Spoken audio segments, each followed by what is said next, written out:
everybody, and welcome back to the Drive Pink Dialogue. It is episode number 73 as Inter Miami takes care of business in Game 1 of the MLS Cup playoffs. They defeat Atlanta United 2-1 in a game that was not as close as the score would have indicated. It took a career-defining or career-type game from goalkeeper Brad Guzan of Atlanta United to keep this game close, to give Atlanta an opportunity late. But ultimately, everything says this was all Inter Miami, and I think the eye test backed that up. As always, I'm your host, Scotty. I'm here with my co-host, Saur. In this episode, we're going to break down this first game victory against Atlanta, how it sets the team up moving forward, why there was so much confidence in this team, especially once we saw the structure, especially once we saw this team play, and then we'll give out some awards at the end. But before all of that, Saur, thank you for joining us from far away. How are you feeling today, my man? I'm cold and wet, but that's what London does to you. I'm feeling great. That was a great weekend of football for Inter Miami fans. I think we should take a lot of positives from it. But other than that, absolutely no complaints, regardless of the injury that happened to Ian Fray. I'm sure we're going to talk about that to begin with. But looking forward to dissecting the game with you and see how Inter Miami performs in the next game, because I feel like we're going to wrap this up in 2 games and we're not going to need that third. Yeah, that's certainly the impression I got after the first 90 minutes. But yeah, let's get into Ian Fray. He leaves the game in the 87th, 88th minute, goes down with an injury. He's holding his right knee, face insured so that no one can see his reaction. And I think no one would know better what a bad injury would feel like, more so than Ian Fray. It was similar sort of reaction to when he tore his ACL last year against Cruz Azul. And so I think we immediately thought the worst. If you watched our post-game reaction, it was very dour because of what just happened with Ian Fray. We did get an update yesterday on what happened with Ian Fray. He went and got the MRI and the medical testing. It turns out his ACLs are fine. It is a medial meniscus injury, which is still a serious injury, but I guess by the standard of Ian Fray injuries, it's not that serious. He is going to have to get surgery, so another knee surgery. But this is the type of thing where he should be back next year early on, right? 3-4 month injury, but not a year-long recovery that's potentially career-threatening. Obviously, Ian Fray going into his 4th major knee surgery. Who knows how he's feeling, emotionally and physically and all of that. But as far as like the nature of the injury, if this was happening to Diego Gomez, you would expect him back in 3-4 months, and maybe even by the time the season starts next year. So good news by that. I think that made me feel a lot better to know it wasn't an ACL injury, and I'm sure that there's a lot that we can talk about in terms of the structure of the knee and how to prepare yourself to not let this happen moving forward. But neither of us are doctors.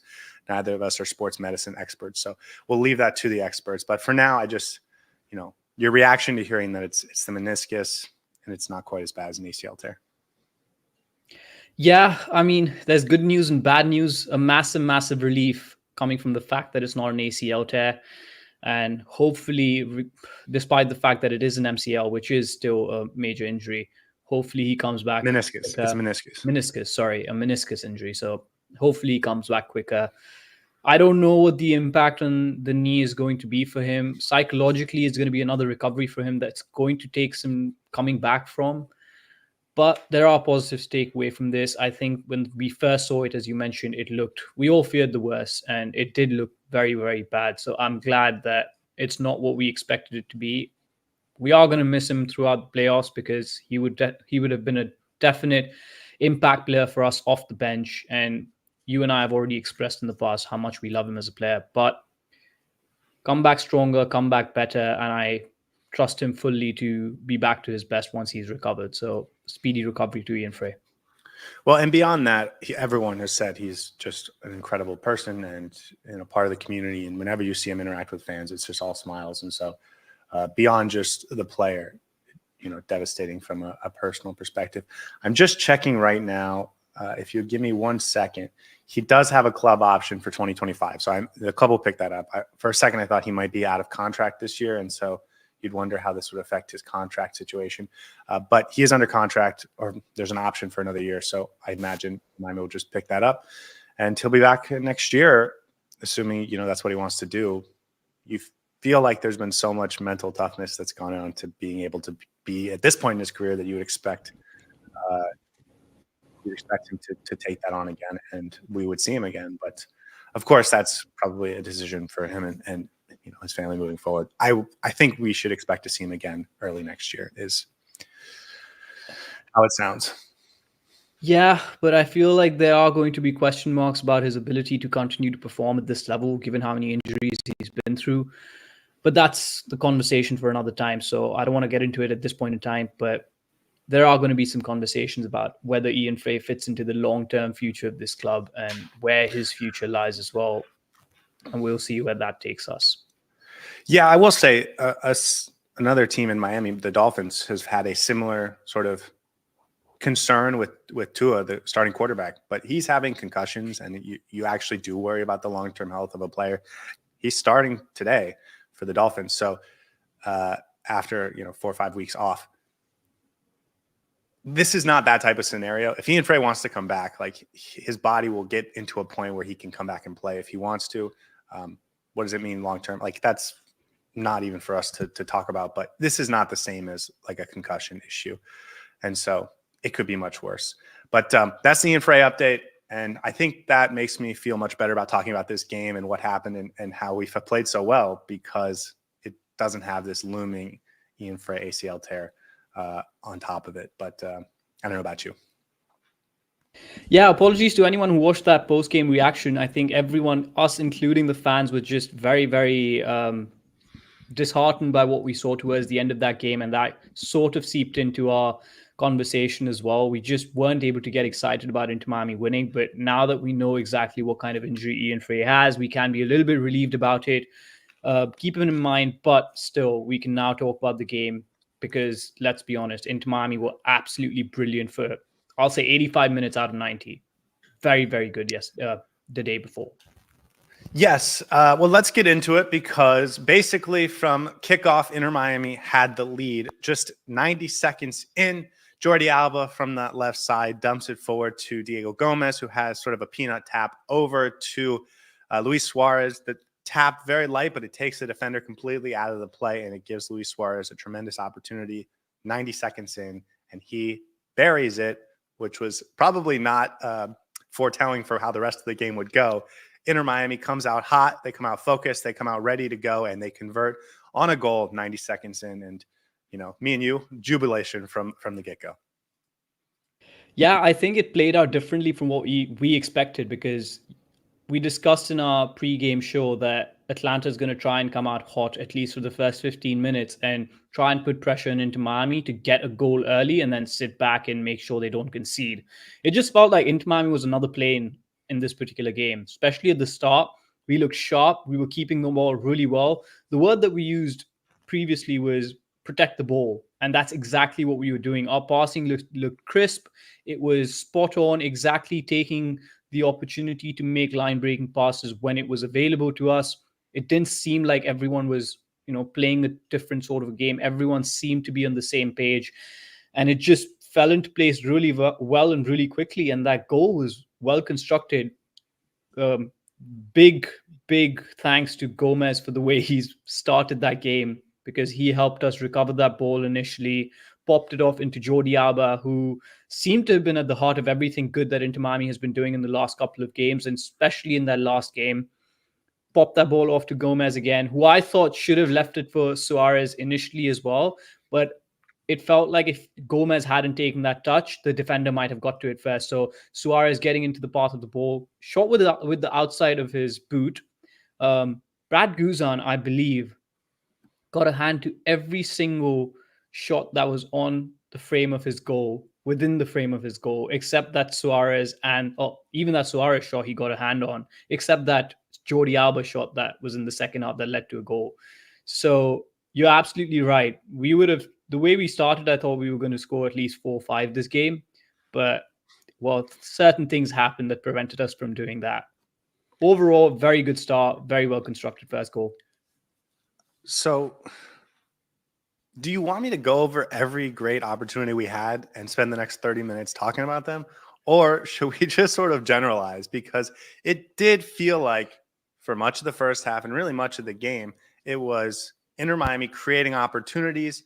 Let me just fast forward because after 30 minutes, Inter Miami 1.53 XG on 9 shots, Atlanta 0.03 XG on 1 shot. So the first 30 minutes, complete domination. Inter Miami was doing everything they wanted to do. It was just about Brad Guzan, who had a number of really, really nice saves. Nothing spectacular, but a lot that were like 8 out of 10 saves, 8.5 out of 10 saves. And you wouldn't expect a keeper to do that consistently game to game or, shot to shot. The two other things I wanted to note before we get into the Atlanta goal was Stein Gregerson leaves the game in the 32nd minute with a little bit of a hamstring injury, and Brooks Lennon leaves the game in the 17th minute with a shoulder injury. I did check. Brooks Lennon popped his shoulder out, so I imagine he will be healthy to play on Saturday in game 2. I did not get an update on Stein Gregerson, but that really changed the game, I thought, from a dynamic perspective, where Atlanta goes to a back three. They play their wingers. They have one fullback go up to wingback, but they have Lobjanitse come back to wingback. I thought it disrupted what Inter Miami wanted to do. And so when you talk about the 5 minutes they didn't really play well, I thought they came out that was sort of in the second half, right as Atlanta makes these formational changes that change the structure of what they're trying to do. Inter Miami only really needed a few minutes to adapt to them. But in those 5 minutes is when Atlanta breaks through. It's a well-constructed goal. Pedro Amador receives it from that left wing spot, drifts right, and then sees Saba Lobjanitse, who is, I think, officially a Miami killer this year, makes the run. Really nice run. Pedro Amador finds him, and then it is Lobjanitse in the box, gets the shot past Calendar to the wide post, and it's 1-1. I still felt great at this point. Do you want to assign blame for that goal? Because it felt like just a couple people caught, and he just made the perfect run in between like 3 or 4 people. I do want to comment the coaching staff for the setup first, and we're going to talk about this in detail, but just generally the way the team looked, I feel while watching the game, it just felt comfortable and it just felt well constructed and balanced. Everything seemed to have a purpose. Every player seemed to have a specific position that they were assigned. It just all fell into place really, really well. And the biggest thing that I was looking at was how dangerous Atlanta was on transitions, and they were not.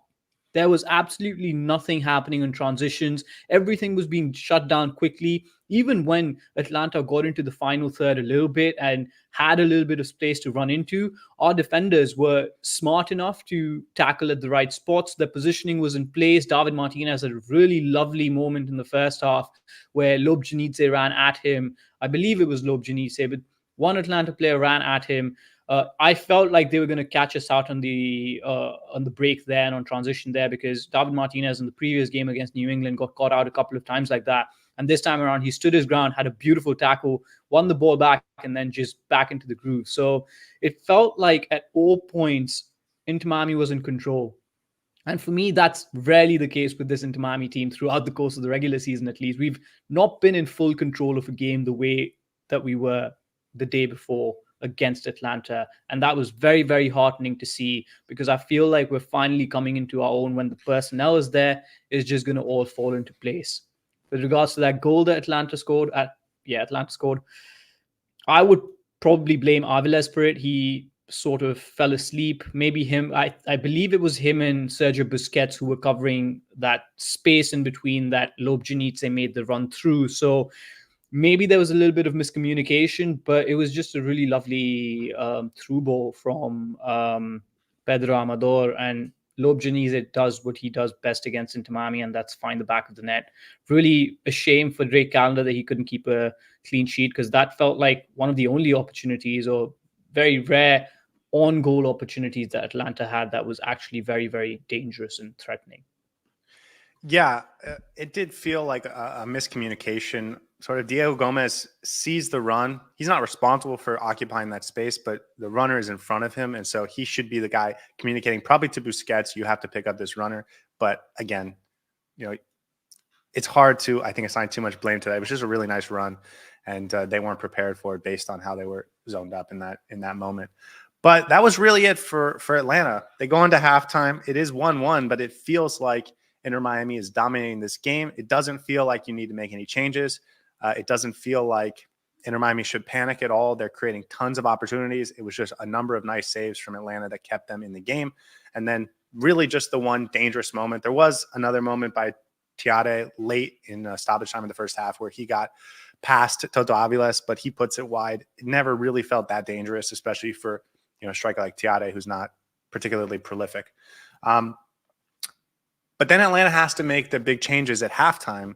And I thought this was really intriguing. Maybe we can talk about this a little bit later, but they take off Johnny Fortune and Alexei Miranchuk at halftime because they already had to use 2 substitution windows for injuries in the first half. They bring on Xande Silva and they bring on Tristan Mayumba. It gave them more energy, but I think it took away their most dangerous player from the pitch in the attacking third. And so when I saw that, I felt, okay, they're in trouble if they can't hold us down to 1 goal and get to overtime, because I didn't feel like they had a ton of scoring punch after that. Again, I could talk for the next 5 minutes about the 3 or 4 missed chances before the Jordi Alba goal, but I'll just skip to minute 60 when Jordi Alba receives a pass from Lionel Messi, who's playing towards the right. Jordi Alba comes centrally, sort of a reverse of what we see so often between the two of them, where Jordi Alba's out wide and he goes centrally to Messi. Messi's out wide, goes centrally to Jordi Alba, and Jordi Alba from deep outside the box. Fantastic goal between 2 defenders. The only play that Brad Guzan had no chance on in this game, and ultimately Inter Miami takes a 2-1 lead in the 60th minute. What can we say about Jordi Alba, man? He seems to always conjure up these beautiful goals when the team needs it the most. There wasn't much to the goal in terms of creation from the team itself. It was from a set piece. Lionel Messi pops it off to Alba, who's central, and I didn't think he would shoot from there, but he did. And the ball just sort of floated into the corner. And one of the only shots that Brad Guzan probably didn't try to get a hand on was this one. Absolutely beautiful strike. Would potentially be the goal of the playoffs, at least the first few rounds. Thank God for Jordi Alba that he was able to get that out of his locker, because it feels like every time Inter Miami plays Atlanta, there has to be an absolute worldie of a goal scored in that game. We've talked about this. Messi scored 1, Lobjanitze scored 1 or 2, and then Jordi Alba pulls out 1 from the hat. Absolutely brilliant. Thank God for him. 2-1. Should have been 5-1 at this point in time, but let's be honest, I was just glad that we were ahead. Yeah, and again, just skipping over all of the moments that Brad Guzan had, that's how the score ends. Atlanta doesn't really get another opportunity. There's a moment where they have Sabelo Janisse gets a shot off, but it's a relatively comfortable Drake Callender save. Xande Silva hits a shot from deep. It's wide. It was more exciting than actually dangerous. And so the final score 2-1. But I just think we should talk about Brad Guzan for a minute. He finishes with 9 saves, 6 inside the box, and that does not count all of the incredible moments that he had, because he had another, I think, 2 crosses from Jordi Alba that he stifled, so it didn't get to the intended target. He had that play in the 85th minute where Suárez and Messi, because of the way the ball bounced, have a wide open run, and there's no defender in sight except for Brad Guzan, who makes a 35-yard sprint out to disrupt Messi and disrupt the transition and break that one up. So again, 9 saves, 6 inside the box, but there was another 3 or 4 moments from him that were also goal-saving moments that don't even show up in the stat sheet. And so just a credit to how good he was in this game. You know, that Jordi Alba banger we just talked about, it took that to beat him in this game. And Inter Miami gets it, and they get the win because they're a more talented team. But again, Brad Guzan, phenomenal performance. Yeah, someone mentioned in the chat earlier that he should have been drug tested after the game, because it just felt like he was playing on that level. He was having a generational game. And the only good factor about that was that despite Brad Guzan being so good, we were still able to win this game. And I would have been so frustrated and absolutely emotionally completely worn out if that game ended a draw and we went to penalties. Because if in that game it went to penalties, Brad Guzan would have probably saved all 5 of them. There's no chance when he's having a night like that he doesn't have an effect on the scoreline. So thank God that we were able to get that goal and we were able to get that win, because it's the worst way to lose when the only thing that's going for the other team is how good their goalkeeper is. We need to be a little bit afraid that this is the momentum that Guzan's going to be taking into the Atlanta game, to Atlanta in the game, in the second game. But I don't know if he can replicate the performance or the level, at least, that he placed in this one. I'm just glad we got the win, man. And credit to Brad Guzan, honestly. It is kind of heartbreaking for Brad Guzan to put in a performance like that and not get a result out of it. He was incredible. Atlanta did not play particularly well, I thought, for most of the game. I watched last night the LA Galaxy beat Colorado at home 5-0, and it felt like Inter Miami played better than Colorado did. Like, it could have easily been a 5-0 type of game. That's how good the performance was. It was just that Brad Guzan kept them in for so long. It felt like utter domination throughout the game, maybe with a 5 minutes or so here or there that didn't go entirely Miami's way, but for the most part, it was incredible performance. Even then, at no point during those 5 minutes did we feel like we were absolutely, under pressure from Atlanta. It just felt like, okay, the game state is now a little bit equal compared to how much domination there was from Inter Miami throughout the rest of the game.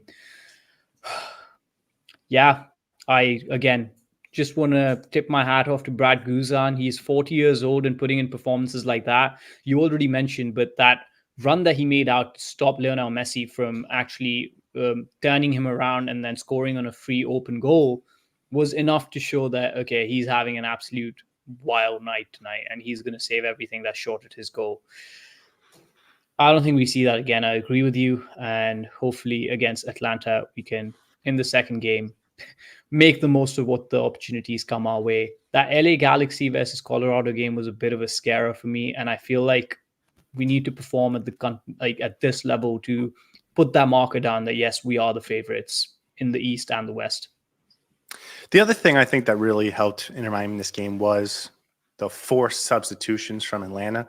I mentioned in the first half that they had 2 injuries to defensive players at different times, so they had to use 2 substitution windows. And it forced them to make halftime changes that I think they probably would have wanted to wait until 60th, 70th minute to actually make. They took off Miranchuk, who, again, to me is the most dangerous player. I know Lobjanidze is good against Miami and has a knack for scoring against Miami, but you really don't want to take Miranchuk off the field if you need a goal. Of course, at the time it was 1-1. They're probably thinking if we can get some better legs in the midfield, maybe we can keep it at 1-1. But I think once they go down 2-1, not having Miranchuk available really hurt them. And again, they couldn't really use that last substitution window either because they had to save it in case someone got injured. So their last sub came pretty late in the game. And I think all of those things did help Miami. We mentioned Noah Cobb came on. I thought he played really well. They went to a back 3. But at halftime, Inter Miami figured that out. And I think they came back in the second half and were awesome again. So if you're Atlanta, we talked about on the pregame show, you have Tiare, who's fast. You have Lobjanidze, who can score a goal, especially against Miami. And then Miranchuk, very dangerous. But they got outclassed in this game. It was 2 teams of different talent levels. And as long as Inter Miami had that focus and concentration that they had, it was going to be a very tough task for Atlanta to win. And it's going to be the same on Saturday. If Miami comes out with that same focus and intensity, it's going to be really tough for Atlanta to pull off an upset, even at home. You know what the thing is? Miranchuk is definitely their number 10 that creates that. You need him there to have any sort of attacking impetus in the game. And it felt like as soon as he was taken off, the opportunities just were not there. And all Atlanta could hope for was to hit us on the counter transition or hope that someone from the Inter Miami team commits a mistake and capitalize on that. But even then, when Miranchuk was on the field, he didn't do much. There wasn't much happening in the attacking sense. So that, for me, shows that it wasn't just the substitutions. Of course, that definitely helped Inter Miami throughout the course of the game. But it wasn't just the fact that Atlanta was missing some of their attacking talent. I think Inter Miami was just dominant through and through. Our style, our setup was just something that Atlanta could not deal with. And I don't know if Tata Martino uses the same setup in the next game. I think he should, because it feels like that's something that neutralizes any threat that this Atlanta team has to offer. So that'll be an interesting discussion that we can maybe have at the end. But it just didn't feel like even when they had Miranchuk on the team, even when Brooks Lennon was on the pitch, they weren't creating much in the name of chances. So that for me shows that Inter Miami really had their game plan correct, and everyone was just firing on all cylinders. Yeah, well, we'll talk about the structure and the lineup in a minute or two, but you're right. It's just about Miranchuk has that one special moment in him. And we saw that the last time we played Atlanta. He had that one special moment. But and so when you take him off the field, you kind of lose that. It's like Luis Suarez. He can have a sort of poor game, have poor touches for 85 minutes, but you leave him on there because he can be that guy that gets you that one goal. And so not that Miranchuk is Luis Suarez, but it's the same kind of philosophy, right? So I thought taking him off was tough. I think taking him off was a sign that he felt 1-1. If we can keep it 1-1 and go to penalties, we have a chance. But if we give up 2-3 goals, then we're not going to get him back. And so Jordi Alba's goal kind of ended the game, I thought. Okay, let's get into the structure, because when the lineup came out, we looked at it as a 4-3-3, and maybe I can pull it up just to give everyone an idea. It was traditional for what Inter Miami's done. They didn't go to the two midfielder set, which is something that Tata did a lot of late. It's a very traditional 4-3-3, and yet the way they played it was very atraditional. They let Jordi Alba play way high up there. Diego Gomez sat in the midfield much more consistently, and then Busquets had the freedom and license to go back to center back to get on the ball, come back into the midfield to try and be impactful going forward, to be impactful in the final third. I mean, it's everything we've talked about with this 11 coming together, and they did exactly what we could have wanted. Gomez in the midfield, Jordi Alba playing high up the pitch, forcing Lobjanice to play more defensively and not play too high up the pitch. David Martinez even played a little higher up the pitch than, maybe we would have been comfortable with, but ultimately it worked well, and he played really well. And then Busquets had the freedom to do what Busquets does, and I really love that, I think, most of all. So where do you want to start with this? Because there's so much to break down in terms of how this set up and why it was so effective. The best way to start with this is the back line, right? Let's talk about how we set up with the back line, because it's technically on paper 4 at the back, but that's not how we played, at least when we were attacking. Whenever we had the ball possession, I believe in this game it was some 60% ball possession that we had, Sergio Busquets was in the middle of the two center backs, Aviles and Martinez, who were almost playing as fullbacks or in that area of the pitch, leaving Busquets completely central. So we were basically a 3-man backline of sorts when we were in possession. David Martinez, completely agree with you. He has this tendency to keep hold of the ball and just run with it. And I love that. I love that in a center back. Aviles sits back. David Martinez can break the lines with his passes or even carry the ball forward. I thought he had a phenomenal game. We're going to talk more about him. And then Alba and Chelo Wigan, for me, were completely pushed up, playing as those left wing back, right wing back spots, trying to create those opportunities on the flanks. More Alba than Chelo Wigan, but you could visibly see that both of them had the instructions to be ahead of the halfway line. And that's how the defense set up. I haven't watched the game a second time, but I know you have. So tell me if you've seen anything different from what I just described. Yeah, no, I didn't think... And I get why people would say Busquets played on that back line. I thought he had a free roaming role, that he could do whatever he felt was necessary. Yeah. And I thought that they interchanged really well. And Busquets did play on the back line some, but he also got forward a lot. And it was Yannick Bray and Redondo who were the sort of staples in that 6th role that allowed all of this sort of transition and finding the right spots in the game to happen. And then most importantly, Diego Gomez was completely vacating that left side, playing centrally, which allowed Jordi Alba to get up the field. It put Gomez in his best spot, which is sort of as a central midfielder. And it allowed him to play, I thought, his, a really good game, especially for the first hour or so. I just really loved all of it. And then you mentioned Chelo and Jordi Alba playing high. The two biggest threats for Atlanta, especially once Miranchuk came off, were Lobjanice on the right and Pedro Amador on the left. But by having Chelo and Alba play way high up the pitch, it forced those two to come back, play defense, made them much less dangerous in transition going the other way. I know Lobjanice still had a moment or two going forward, but really You took Amador out of the game for the most part. And then through the middle, we talked about Miranchuk not having a great game, Tiare not really being able to do much. You had so many bodies tight and central in the middle, Gomez, then Redondo, then Bright, then Busquets, that it was very difficult for Atlanta to play through the middle. And because their wingbacks had to play so far back, they had almost no attacking impetus unless they got a turnover in sort of the right spot. And that was where all of their chances were created from, especially the transition opportunities where they got sort of a lucky bounce or they got the second ball or whatever, and they were able to hit quickly. But the interchange, I think, between Busquets, Martinez, Alba, and Yannick Bright was so well orchestrated and well communicated that it really stifled Atlanta from being able to do anything going the other way.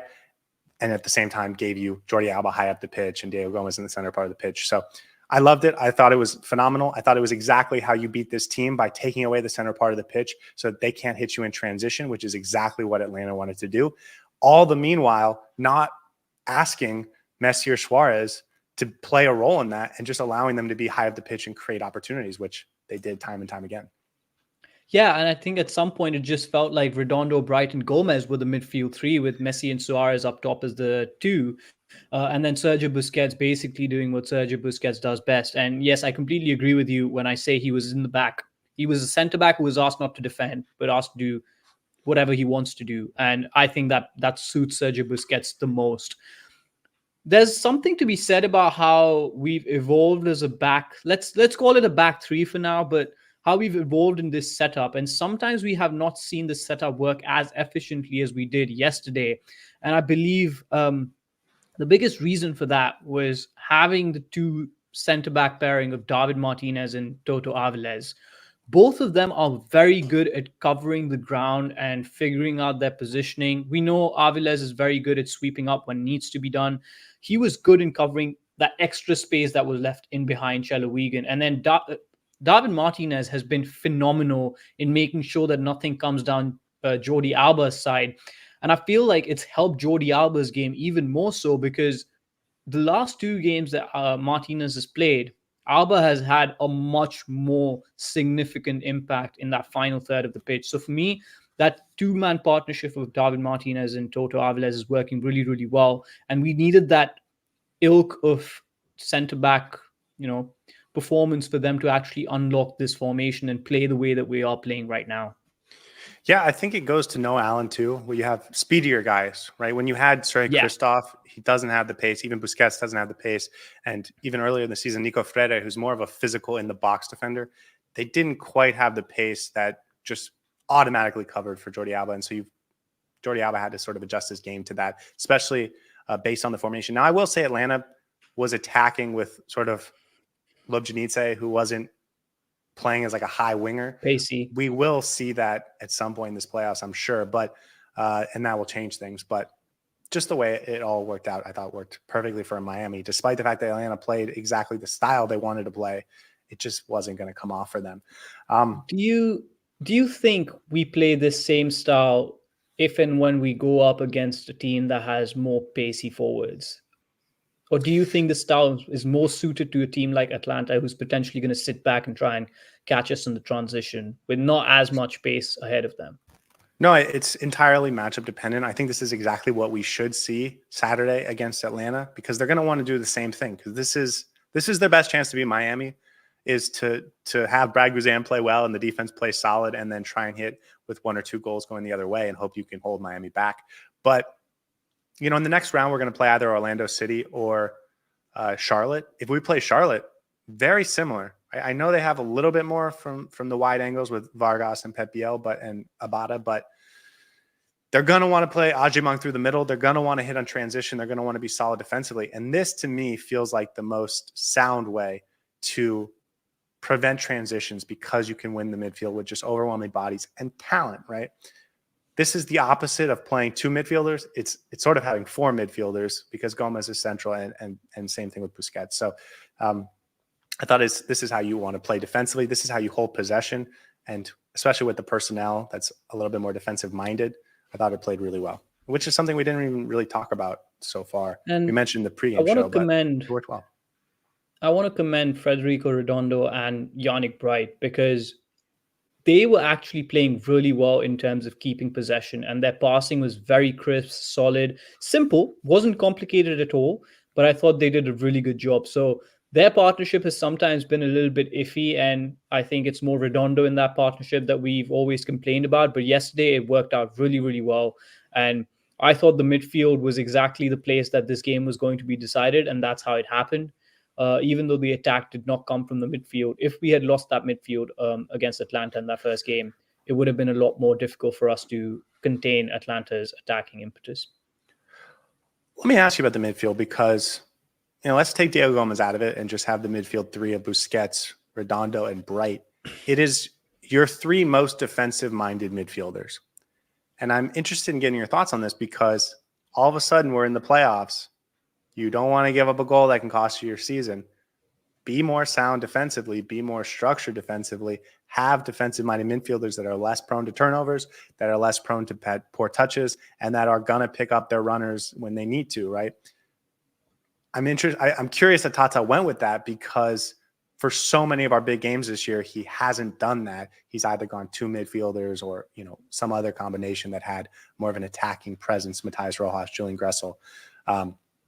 And now, as the playoffs start, he goes, let me be absolutely solid in the midfield in a way that I feel like we haven't really seen from Tata since this year, especially, but maybe even since he's arrived.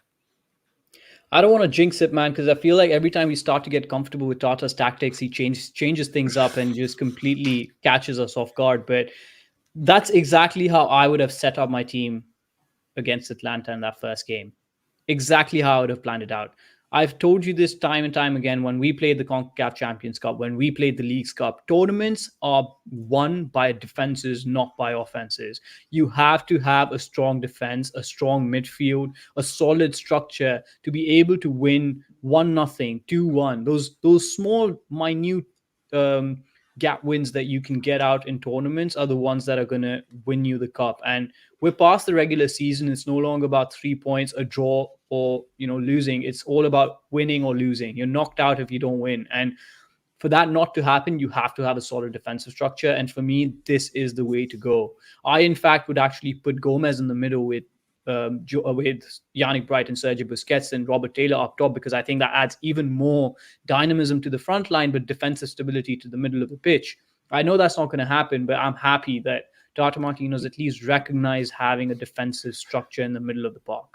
No, but this is even better, right? Because then you still get Gomez in the midfield and you have Redondo, and then you free up Jordi Alba to get there as much and frequently as he wants to.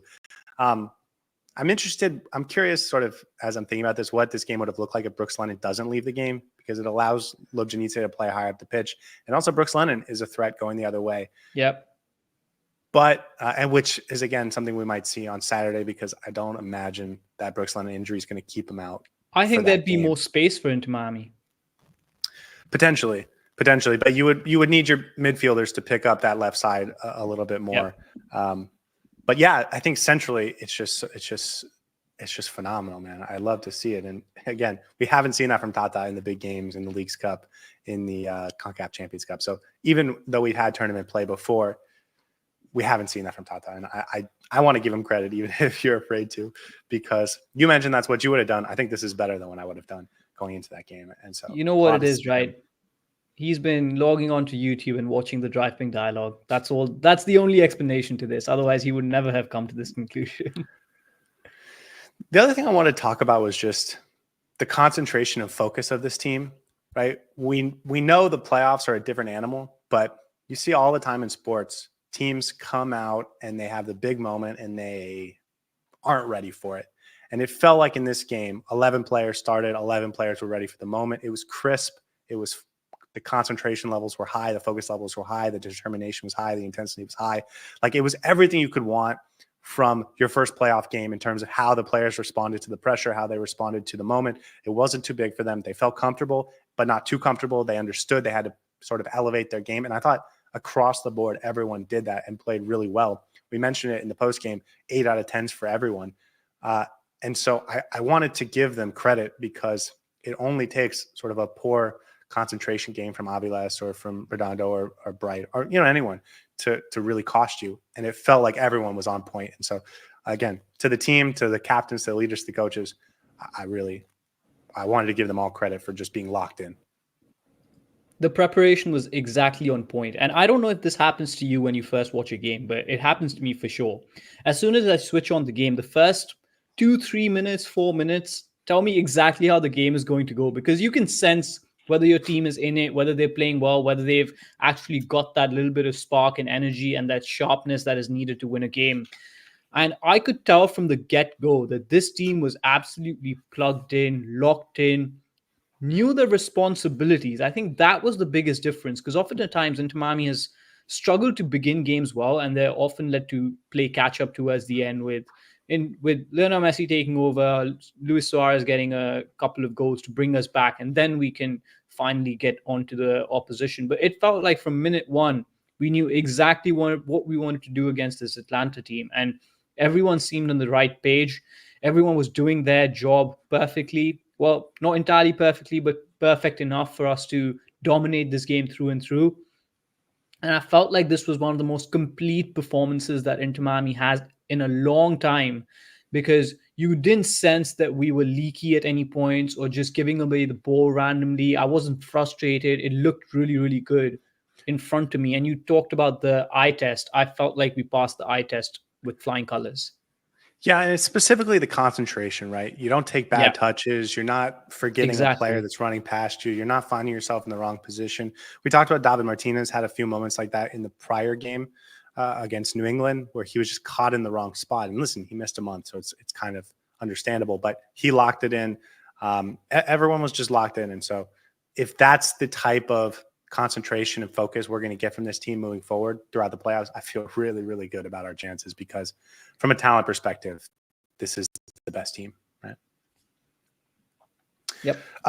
Should we talk about the substitutes? Because I ranted and raved about it on Friday night after the game, but I still feel like this is the one complaint. And I've said a lot of great things about Tata Martino in this episode, and overall, I thought he had a good performance. He was good. But the substitutes are what could potentially cause you problems if you don't get them right. And I thought Tata got him wrong again. The numbers are, he takes Redondo out and puts Kramaski in the 68th minute. And then in the 74th minute, he takes Aviles out and puts in Ian Fray. And that was all he was going to do. He's forced to make a final sub, bring in Noah Allen for Ian Fray because of the Fray injury. But that was it. Those two subs, neither of which I felt really changed the nature of the game, which was fine. But they also didn't give you a ton of extra energy. Like it only added one new set of fresh legs. Tata Martino did mention that after the game, Redondo, the reason he took him out was because he felt his legs were starting to go, that the intensity was starting to drop. And that was understandable because he missed a couple of the final few games. So he brought in Kramaski. I didn't get a quote from him on why he took out Aviles. I don't think Aviles had a knock or anything. So that was interesting. But for me, the biggest thing is bring on more subs, because there's no talent dip when you go from Diego Gomez to Matias Rojas, or you bring on Robert Taylor, you bring on Julian Grasso. Like, the talent's still there. And so use that to your advantage and bring on fresh, energetic legs, because I felt in the last 10, 15 minutes we were struggling in that department. Yeah, and there's a case to be made there, why change a system that's completely working? I disagree with that idea of philosophy or substitutions, because this team has a bench that could potentially be starting for any other club, even for Inter Miami. You have Julian Gressel on the bench, who actually plays really well whenever he comes on as a substitute. You have Leo Campana, who has shown that he can get a goal exactly when a team needs it. You've got Robert Taylor, who's so sharp that when the defenders are tired, you actually take them on and beat them and create those dangerous opportunities. And then, yes, I did like the Benha Redondo sub, because I like the fact that Tata Martino recognized that Redondo was a little bit tired, who tends to gas out by the end of the game. So taking him off was the right choice. But you had to bring on someone like Campana alongside Benjamin Kramaski or any other infinite number of players who were on that bench, because there was so much talent on there. And you could see that the game was becoming a little bit stale, and we needed something new to just turn the keys again and start getting on top of Atlanta. And I thought there were players enough on the bench to be able to do that. I just don't know why Tata Martino is always so hesitant to dip into that. And you talked about the phases of the substitutions and why were there not enough more substitutions during those phases, because you're essentially putting your team under so much pressure by just making one sub at one point and then another sub at another point, and then you're just done for. You don't have any other substitution windows left. So it was very annoying and confusing, to be honest. Yeah, again, I don't have a problem with the two he made. It was just like he didn't make enough. And adding context, because maybe out of context this conversation feels nitpicky, but Atlanta had played 3 games in 7 days. Jean de Silva, who came in at halftime, was really only supposed to play about 20 minutes. He hadn't played in several weeks. So, and they only brought him in at halftime because of the early injuries forced them to use the halftime as a substitution window. And so you're talking about an Atlanta team that should be tired, and you can dominate energy-wise at the end of the game if you bring on fresh legs. And that's exactly what Campana brings. It's exactly what Robert Taylor brings, and Matthias Rojas and Julian Gressel, maybe Gressel a little bit less, but you're going to give yourself an athleticism and energy boost that could have allowed you to dominate the rest of the game physically. But by only bringing on one sub, you don't really get that full throttle line change like you could have if you brought in Campana and Rojas. So again, for me, it was just bring on 3 more guys, and there's no lack in quality when you bring on Rojas or Campana or Taylor, right? They're perfectly capable of doing it. I forgot that Rojas was on the bench as well. Like, okay, I understand with Rojas, maybe he's coming back from an injury, so not want to rush him back in. If there's no need for him, don't put him back on. But you're absolutely right. These Atlanta players were, third game in 6 days, you said. That's a lot of games, and they are definitely tired. And you could see the difference in sharpness that Inter Miami had and Atlanta had. You go in for the kill. There's absolutely no point sitting back, because if Atlanta gets that one goal, then you're going to penalties straight. Like, you don't have a choice to draw this game. Well, and that's the other thing is some of those subs would have been penalty-minded subs, right? Campana, a good penalty taker. I'm sure Matthias Rojas is a good penalty taker.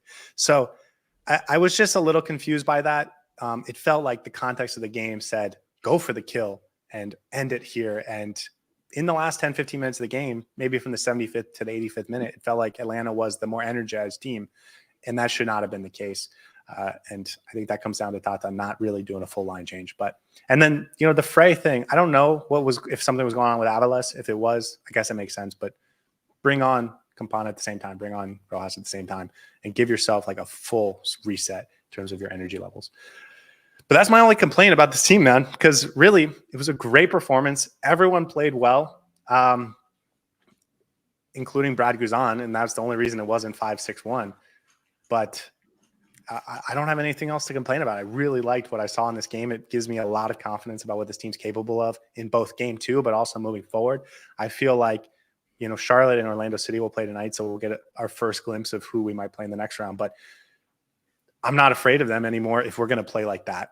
We're just so locked in, so ready for the moment, and I just loved everything about it.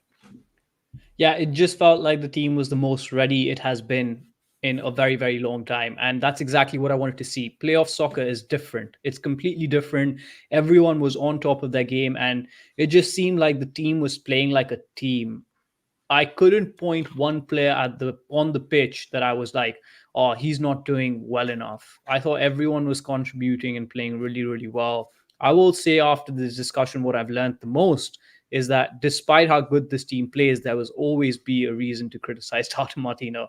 And that's just going to be a fact of the matter. And he finds a way to make us criticize him. So hopefully, as the playoffs progress and as Inter Miami gets to closer and closer to the MLS club, we can finally say that Tata Martino has had a perfect game, at least once this season, please. Well, and listen, the reason why we even feel the need is because if Atlanta does get that equalizer late, and they did not come particularly close, but if they do get it, then you're thinking to yourself, man, if I had just reoriented the game to give us that energy boost late on, they wouldn't have gotten that chance. So it doesn't come back to bite us, but and ultimately a great performance, but it is what it is. Should we get into awards? Yeah, let's do it.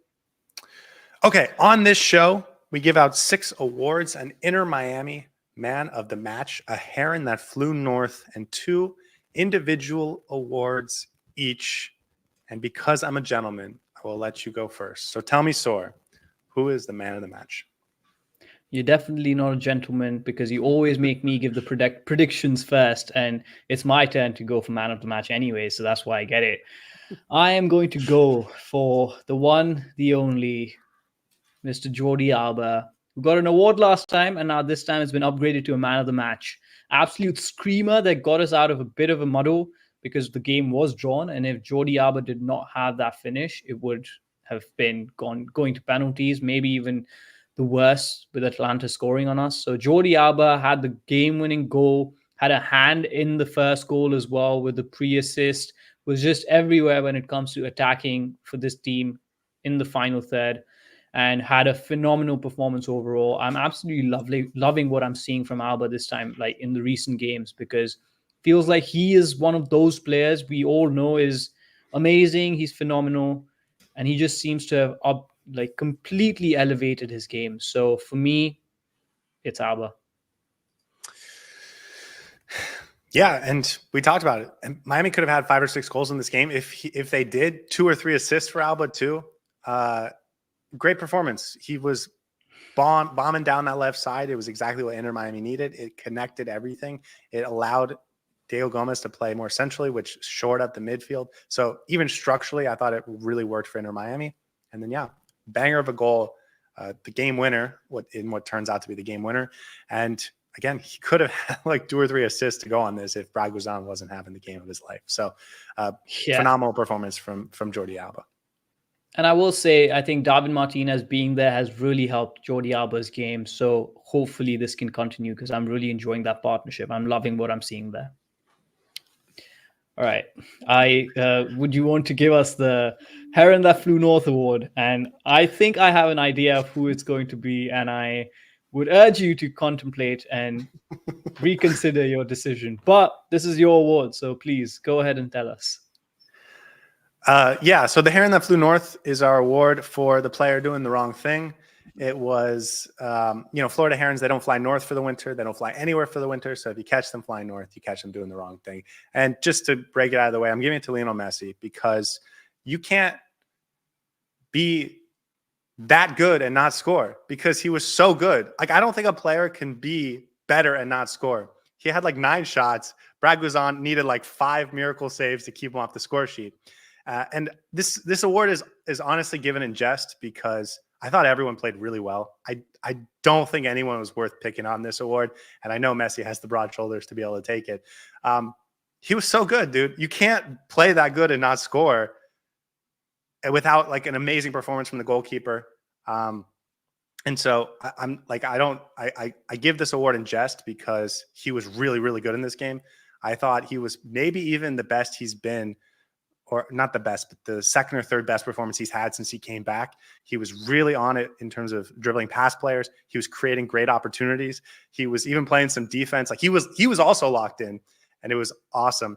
And so, yes, a lot of unlucky, like just Brad Guzan playing really well, kept him off the score sheet. I think in another game, he probably has 3 goals in this game, but someone has to get the Heron That Flew North. And I think my only other option was Ian Fray because he didn't do much and before getting hurt. So like I'm giving it to Messi because score 4 goals, dude. You're awesome. Just do it. So someone's got to get it, but this time it's Messi. No, and now we can check off saying we've given it to him once, and now we don't have to give it to him again. You know what? This might actually be I don't think this is the first time that we've given this award to Lionel Messi, but there's some rationale to your craziness. And I think in some universe, I may even agree with you. I was going to give him a different award if you had not picked Heron That Flew North award for Messi, because I think this is potentially the best performance any player has ever had without getting on the score sheet. Yeah, I saw the stats and the ratings online, and his rating was 8.4. He was the highest rated player on the team, and he didn't even get an assist or a goal, which is wild. I thought he was at the heart of everything good that Inter Miami was doing, but he just didn't finish his chances. And we've done this before and again, I say finish his chances, but it was more like Brad Guzan saving them. It just didn't have that final edge, right? It wasn't his night, and that's perfectly fine. It's not even about him. It was about Brad Guzan. Yeah. Again, this is sort of an ingest award. I thought everyone was an 8 out of 10 or better. And so someone's got to get the award. He had 9. He won 9 duels and had an assist on the Jordi Alba goal. 9 shots, 5 on target. Yes, true. It hit the woodwork once. And so again, like you said, incredible game for Messi, but someone's got to win the award. So hey, and at the end of the day, it's your award to give out. So don't you dare let anyone tell you that you're wrong here. Even though I am probably going to be the one to tell you you're wrong here. Well, while we're on the topic, doesn't this just make you feel great about him though? Because so good. Good. We talked about it in the pregame show. We talked about it after last game. He is in great form. He's feeling great. He's healthy. And I thought he had a great performance that could have on another day had 3 or 4 goals and an assist. So yeah. There are a couple of things actually. So one, that Messi was actually really, really sharp. And it was so good to see him run out and get that tackle in and win the ball back, because that was in the 85th, 90th minute. And it was just so good to see him actually put in an effort. It was really good to see him visibly upset after the game as well, because it felt like he holds himself to really high standards. So maybe he probably agrees with you that he didn't have a really good game, considering that he didn't score when he should have. If not for Brad Guzan, he probably has 6. And then also the fact that he didn't necessarily get on the score sheet, but Inter Miami was still able to win the game. Just next time when we play Atlanta, I 100% think Messi is bagging a hat trick, because it's going to be insane. He's going to get on the score sheet for sure. If we're being honest, I think the most impressive moments from Brad Guzan were on Messi's shots. He had a nice save from a Chelo Wigan shot, and he had a solid save on a Diego Gomez shot. But really, it was like 4 chances from Messi that were just incredible stops. I think in the last one, maybe in the 75th minute or so, Messi thinks he's got the 3rd goal, and it just bounces off the thigh of Guzan. He just stares at Guzan like, this is unreal. This isn't happening. But of course it did. So Guzan was playing like Messi in goal last night. Yeah. Okay, give me your first award. Okay, I've got a couple, and I need to think about which one I want to talk about first. So I'm going to go for the Janitor Fort Lauderdale Award. The Janitor of Fort Lauderdale goes to Yannick Bright because he's cleaning up everything. Well, you've got the rationale correct for that, but I don't think you've got the person correct for that. You might want to take another go and guess again. David Martinez. There you go. David Martinez, who on commentary was mistook for Yannick Bright a couple of times, and then Yannick Bright was mistook as David Martinez. So please get your stuff together, Mr. Twelman, because it's not good. David Martinez, man, phenomenal performance. I was so happy to see him back to his absolute best. And yesterday reminded us exactly why we brought him into this team. He was so good in covering for everything that was coming down his way. There was absolutely no gaps on his side of the pitch. He was getting involved a lot in the offense as well. He had so many good line-breaking passes. He made some really nice runs into the final third. He had a cross that almost came off, and if someone was at the end of it, it would have probably been a goal. Overall, fantastic performance. And if not for Jordi Alba's phenomenal goal, I would even consider David Martinez as one of the candidates for man of the match, because he was just that good yesterday. I loved what I saw from him. And for me, he was really, really good and exactly what we were missing in that back line. That cross in the 54th minute, he misses Luis Suárez's outstretched leg by about 4 inches, or it would have been a goal. So close. Yeah, really, really nice cross. I'll be honest, man, I see it a little differently than you. I thought he played really well yesterday, or on Friday night, but it makes me a little nervous how aggressive going forward he is.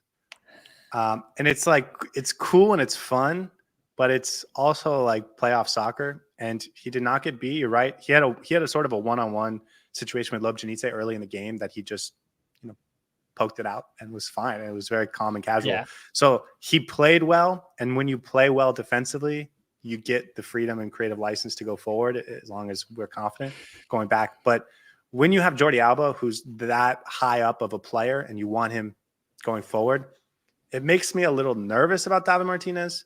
And maybe that's just in my head. Like, I'm imagining things going wrong. because nothing went wrong. He played really well in this game. So deserving of award, but I'm a little more nervous about this than you are. Because again, it's so fun to watch and the highlights look good. But the one time you get beat, if it costs you the game, it costs you the season. And when you already have your left back playing really high up, it just feels like a little bit of trouble could come from it. But when it works, it's really fun. It's really cool. It's really fun to watch. Yeah, and I get your point. There's definitely a case to be made about him being a little too aggressive at times, but I also think it's a setup thing where in this setup he has some of the license to be able to proceed in that, in those areas, because someone like Yannick Bright can potentially cover for him. We haven't seen David Martinez do that as much when we're playing a regular 4-3-3. So that maybe it's a case of Tata Martino giving him instructions. Okay, you can go ahead and make use of your dribbling ability and carrying the ball forward when we're playing in this structure. But when we're playing a different structure with a 4-man backline, for instance, there might be a argument to make that, okay, he's been instructed to stay back a little bit. Definitely something to watch out for in the future games and see how that plays out. I think it may be a little bit of concern from your end because we've been bit a few times when it comes to our defensive liabilities and how poor and leaky we've been in defense. But based on yesterday's performance, I thought he was phenomenal. And again, it could have been a 7-goal game easily. And if that's the case, you're absolutely standing up and applauding the defender's performance, because he was really, really going ahead and getting involved in that front attack. And I really like that. You know what this reminds me of? And if this is an American football reference, so if you don't get it or if anyone listening doesn't get it, I apologize. But sometimes the cornerback, whose job is to defend the wide receiver one-on-one, gets so confident that he starts to make it look like he's not doing it, so that he baits the quarterback into throwing the ball his way so he can get an interception. And it just feels like that works, and it's so cool when it works. But then the one time it doesn't work, you get beat for a long touchdown. That's what I'm worried about when Cucho Hernandez is on the other side, when Facundo Torres is on the other side, or when Gabriel Peck or Joseph Paintsel is on the other side, Ricky Puig, right? So Denny Bouanga, although Bouanga wouldn't be on that side. But again, it just makes me a little nervous. And I guess I'm just saying that. So if it does bite us in the butt, I can come back and say, I told you so. But you're absolutely right. When it comes off well, it's really fun to watch. Okay. My first award is the Dictator. Julian Gressel. Do you want to explain? I don't know. He was dictating the bench yesterday. It was very good there. I don't know. Okay, the Dictator, Sergio Busquets, man, back there, absolutely running the show, telling everybody what to do, and carrying us forward, because he was the one who was pulling all the strings. And I think we've given this award before. Well, my bad then. It goes to Sergio Busquets because he doesn't just dictate the pace of play, which you want a great DM to do, but he also dictates the formation Inter Miami plays in, because when he comes back, it gives license for David Martinez to go forward. It gives license for Jordi Alba to get forward. He's just so smart. He's just so good on the ball. He knows exactly where he needs to be. He knows how to dictate the game in Inter Miami's favor, both like situationally, pace of play, and now even in terms of how Inter Miami's setting up and who's allowed to release forward and who's not, and who needs to stay back and be disciplined. He's just so good. He's so smart. I love having him. This is everything you could want in a defensive midfielder in terms of being the most intelligent player on the field. So Sergio Busquets, man, awesome performance. And the fact that he allows everyone to play where they are most effective, because he can be that Swiss Army knife that fits in wherever it needs to be, or slows down the game when someone's out of position or whatever. It's just awesome. And he's doing a phenomenal job. He did a phenomenal job on Friday night, and that makes me happy. I apologize. I think the award that we gave out previously was the Conductor Award, and this is the Dictator Award, which has the same references, but I feel like you deserve applause for creativity. You know what? We had so many conversations about where Sergio Busquets needs to play, whether it's in the back line, whether it's in the midfield. You and I have often been on the different spectrums of this debate. But yesterday I saw something, on Friday I saw something, and that made me realize why Tata Martino is doing this and why he's allowing Sergio Busquets to play that floating role where, if needed in the midfield, he can be in central, but if needed in the back line, he pushes back. I feel like there have been a couple of games this season where when Sergio Busquets was in the middle, he would be marked out by the opposition. And when he was not able to get on the ball, that's when Inter Miami's offense would completely break down. By pushing into the back line, where our attack essentially starts from, Sergio Busquets is the first line of offensive output, right? He's the first player who receives the ball. Every single time you'll see Yannick Bright, Redondo, Gomez, if they don't have any other options, they go straight back to Sergio Busquets. And that actually is more offensive minded than actually going forward, because then Sergio Busquets can create from the back. By staying in that final back three in that line, you can only take the ball off him if you press him. And Sergio Busquets is essentially press resistant. He will run circles around you. So when a team does that, that just creates more space and allows us to play even more. So it's an absolute stroke of genius. Not only is he press resistant, but he's so good at drawing little ticky-tack fouls, even if you do pull the ball off of him. So it's just impossible, man.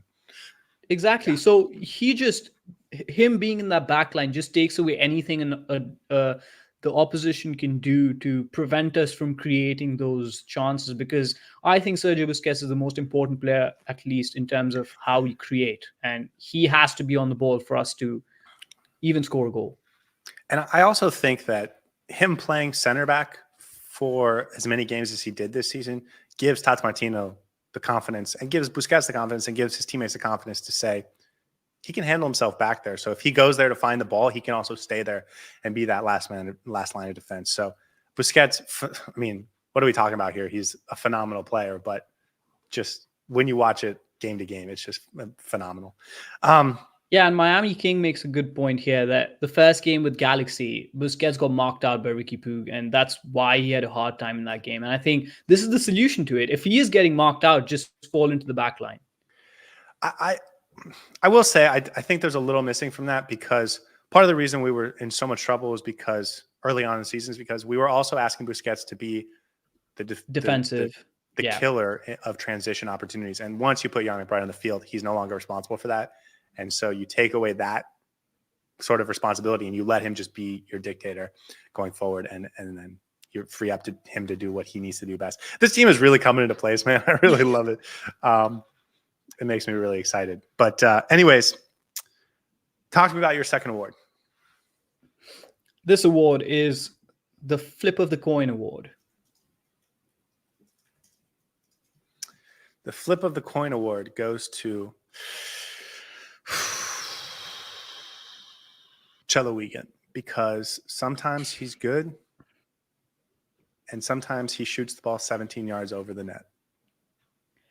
You've been good at guessing the reasoning of the awards today, but you got the player wrong. So I'll give you another chance to figure out who this is, because you have the reasoning absolutely spot on. I don't know. Is it Diego Gomez? No, it's Federico Redondo, for the exact reason. It's like you flip a coin to see whether he's going to perform well today or not. And thankfully for this game, the coin landed on the right side. He seems to have one good game and one bad game. I think he was really good today. I would love to hear what your thoughts are in the rewatch. Friday. Would love to hear your thoughts on what the rewatch looked like and how he performed there. But I thought he kept it simple. He didn't overcomplicate it. I know there's a case to be made that he needs to do more getting involved in the attacks, but he was playing that number 6 position slightly, like a little bit more defensive. And his responsibility was to make sure that he stays simple and passes the ball onwards into our players who are then creating the opportunities, not being the creator himself. So in that role, I thought he was really, really good. Simple, effective. The word I want to use is professional. And just wanted to recognize him that. Redondo is, in this game, his job was to fill whatever space Sergio Busquets, vacated to occupy a new space. So if Busquets went to the back line, Redondo filled in where he was as a 6. If Busquets got forward, Redondo could move forward, and then it would be filled in by Tata Martino. So like his job was to just be the extra piece that fit in where Busquets was sort of leaving or creating an opening.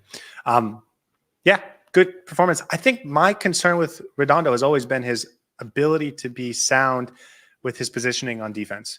And when you clog up the midfield as much as Inter Miami did, with Bright, with Busquets, with Diego Gomez even, he doesn't have to be as good there, and you allow him to just be good on the ball, pesky and hard to get around and fill passing lanes and stuff. So for me, it's as long as you put the right pieces around him, he's going to be a solid, good, athletic, technical player. He had a couple of crosses that were sort of switches that were solid. Yeah, he played really well. And to me, it's just like, as long as you put him in the right situation in terms of personnel around him, he's going to be fine. And if you're asking him to do too much as like a true six defensively, I'm a little concerned. But they weren't in this game, and he wasn't, and he was solid because of it. All right, take us home, Scotty.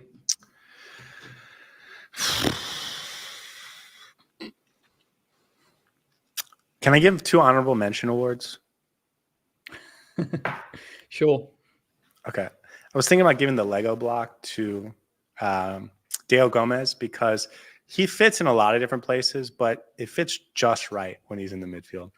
And I was also thinking about giving the Heartbeat Award to Ian Fray because that's our guy. But I'm going to give out the That's Our Guy award.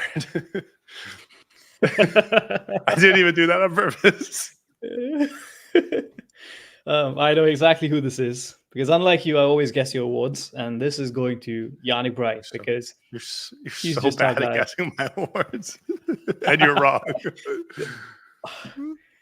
But Yannick Bright is our guy, man. Come on. All right. Who's left? Toto Aviles? Luis Suarez. There you go. He's our guy. I'm giving it to Drake Calendar. Oh my god. Drake had nothing to do in this game. He did absolutely nothing. Let me explain.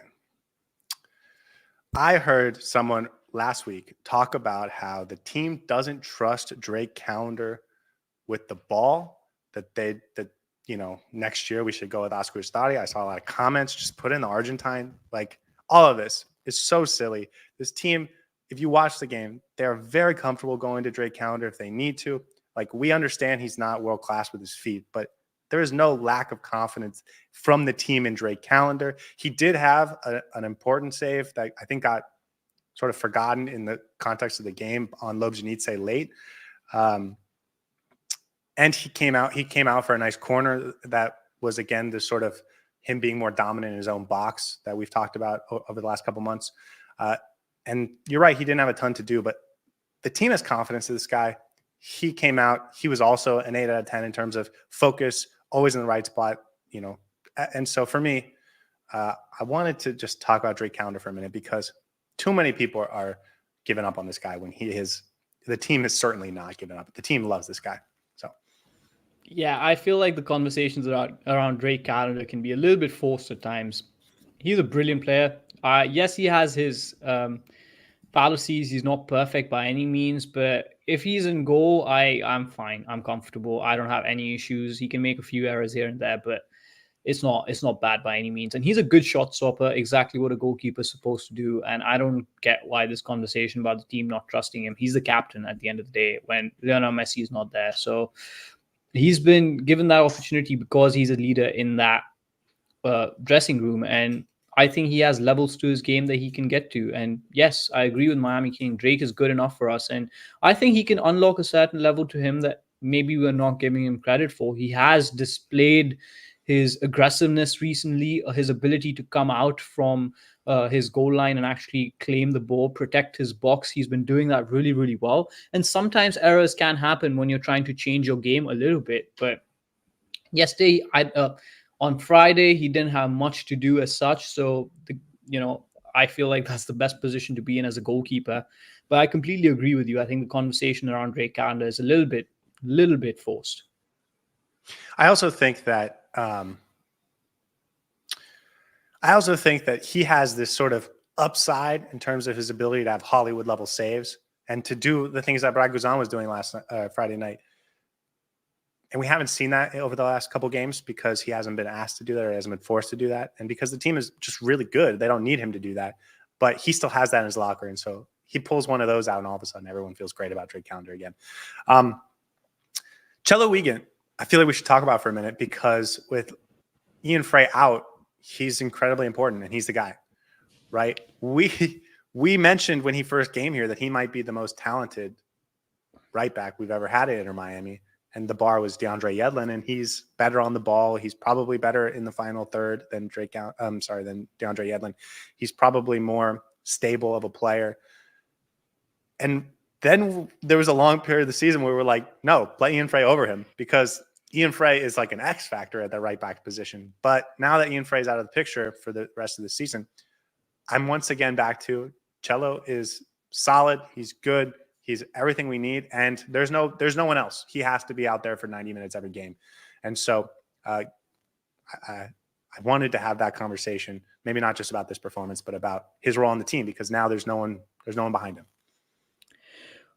A silver lining that you can maybe take is that this injury to Ian Fray came at a time when Cello is sort of in an upswing of form. He's been doing better recently. He's been performing much better. I thought he was good again, like the rest of the team. He did exactly what he was supposed to do. The problem is that not the problem, but the comparison is Jordi Alba on the other side of the pitch, who's so involved in the attack and just creates so much from his side of the pitch that Cello just gets lost completely. And there's not much happening on the right-hand side in terms of offense creation. So he's the weak link on an incredible team. And that doesn't mean he's bad. And like you said, he is in an upswing of form. I thought he had a really bad Leagues Cup, but since then he's been back to being steady, stable, and competent. And so I'm very comfortable with him now. There's no one else, so he's got to be the guy. And I think if that's the worst player in your 11, you should feel very good about that. Yeah, and I'm sure he's going to have a good game throughout the playoffs, and hopefully he can sustain this run of form, because let's be honest, we don't need him to be phenomenal or fantastic every single time he's on the pitch. We need him to be above average, and that's what he's doing. So good for us for now. A couple other players. Tell me if you want me to stop anywhere. Diego Gomez, I thought on the rewatch, I thought he was even better. So good. Really good in this game. Luis Suárez obviously gets the early goal. He had a couple opportunities that, Guzan I had an award for him.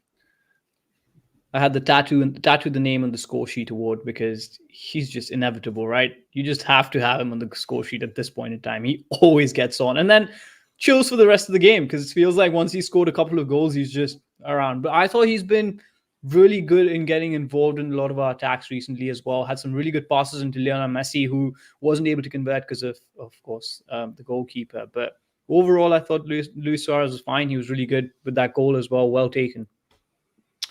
Yeah, definitely. Yannick Bright, solid in the midfield. I mean, he's so very consistently good.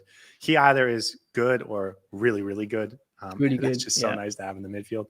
Toto Aviles, I thought was solid. I didn't think, no problems with Toto Aviles from a defender. I know Tata Martino is the guy up there getting assists and trying to dribble through the defense. But as far as the defender, Toto Aviles did everything he was asked to do. I didn't think the goal was his fault. I really didn't. I thought it was, if anything, Busquets' responsibility to get forward and try and disrupt the run. But just one of those plays. And then Kramaski comes on, nothing really on Noah Allen to say. But Kramaski got a real run out in this game.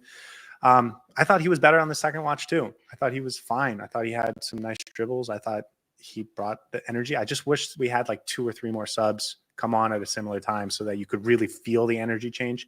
It's kind of a lot to ask one player to sort of up the energy of the whole team, but I thought he was solid. Anything else you want to talk about before we wrap this up? Oh, sorry. No, I think Bena didn't really stand out as much, but I didn't think he needed to. He was perfectly fine, and I think it's my connection that's a little bit delayed, and that's why you're hearing me slightly late. You're fine. All right. Okay, the last thing I wanted to talk about was tonight's game, Orlando City versus Charlotte. They play at 7:30 p.m. Eastern time.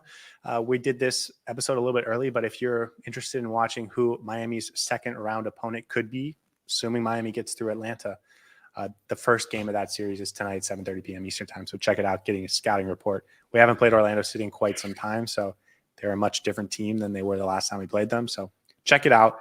We'll be back sometime in the midweek to do sort of an update or something related to Inter Miami. And other than that, we will see you guys then. Hope you have a wonderful evening and a wonderful day. And Inter Miami, 1 win away from getting to the second round. That's a great feeling. See you guys next time.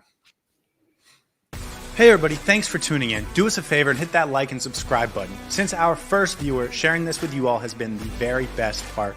So from the beginning until the end, thank you for being a part of this and have a wonderful day.